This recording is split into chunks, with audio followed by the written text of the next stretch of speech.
My name is Jenny. I'm still reeling from that Thanksgiving dinner, a night that turned my family's perception of me on its head. It was a scene straight out of a nightmare, but also a moment of sweet, long-awaited vindication. The dining room was filled with the warm glow of candles and the rich aroma of a traditional Thanksgiving feast. I sat there, trying to blend into the background, surrounded by my family. My aunt, Linda, was chatting animatedly with her husband, Frank. My cousin, Jake, who had just landed a high-paying corporate job, was bragging about his latest bonus. And at the far end of the table, my sister, Sophie, sat like a queen, discussing her new luxury penthouse in Miami that was raking in a cool $10,000 a month in rent. The food had barely been served when my father, Henry, cleared his throat. It was his signature move, a signal that he was about to say something that would cut like a knife. He fixed his cold eyes on me and, in a voice that echoed through the room, said, "Still living in that tiny apartment, Jenny? When will you ever amount to something?" The chatter around the table stopped abruptly. Forks hung in mid-air. I felt the heat rise in my face, but I held my composure. I simply replied, "Yes, I'm still in my apartment, and I'm doing okay." But he wasn't done. He leaned back in his chair, a look of disgust on his face. "Your sister has multiple properties. And you're just wasting your money on rent. You're the shame of this family." My mother, Carol, nodded in agreement, her eyes cold and judgmental. I felt a sharp pain in my chest, but I refused to show weakness. Without a word, I reached into my pocket, took out my phone, and placed it face down in front of my father. He looked at it, then at me, his eyebrows raised in a mix of confusion and annoyance. I just stared back at him, waiting. He picked up the phone and turned it over. I watched as his eyes widened in shock. On the screen was the property management app, showing the details of the 3-bedroom house in San Francisco that I had bought a year ago. And there, in bold letters, was his name, Henry Thompson, listed as the tenant. The color drained from his face instantly. It was as if all the air had been sucked out of the room. My mother stopped nodding, her mouth hanging open. For the first time in my life, my father was speechless.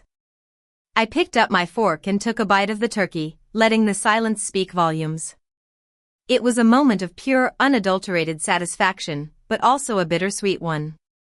This moment didn't happen overnight. It was the result of years of hard work and sacrifice, a journey that my family had been completely oblivious to. Let me take you back to when I was 23. I had just graduated from college with a degree in business and a mountain of student loans. I moved into a cramped studio apartment in New York City and started working as an entry-level accountant at a small firm.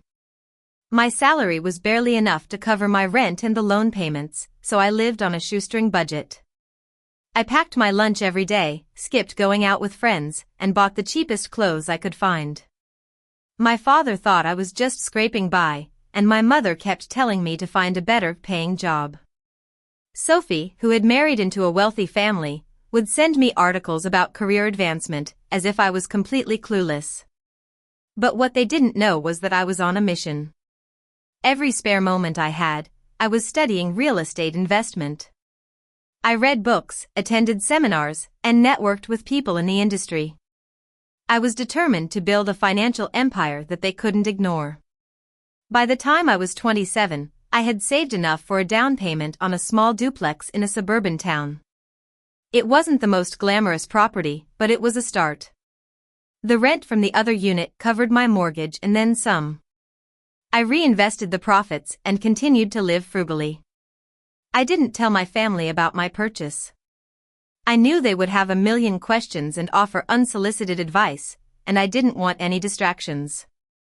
Over the next few years, I bought 2 more properties. The San Francisco house came about by chance.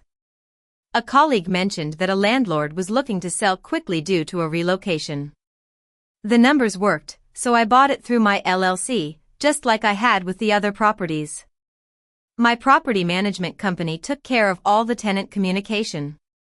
I had no idea that my father had applied for the rental until a few months after he moved in.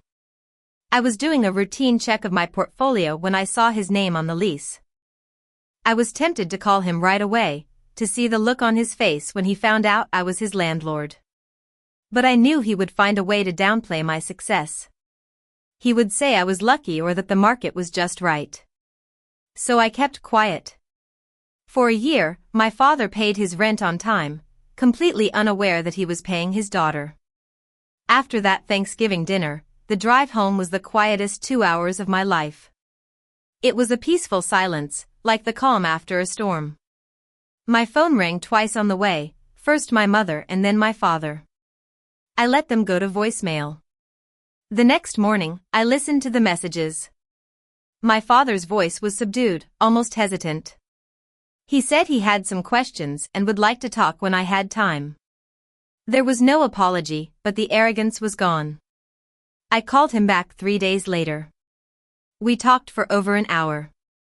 He asked how long I had owned the property, and I told him. He went silent for a long time. Then he asked about my other properties, and I shared the details. He finally said, I had no idea.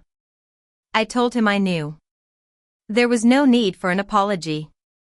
I just felt relieved that the secret was out. Since then, our relationship has changed. He's still my tenant, and he pays his rent on time. We talk more openly and honestly than we ever have. And Sophie called me the following week, asking if we could meet for coffee. When she showed up, she looked a bit flustered. She said she had no idea what I had been doing and was sorry for not asking. I'm not telling this story to make my family look bad. I'm telling it for all those young people out there who are working hard in silence, facing criticism from those who are supposed to support them. You don't have to shout about your achievements. Just keep working, and one day, your success will speak for itself.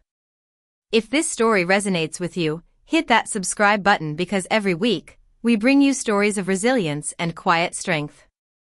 You don't want to miss what's coming next.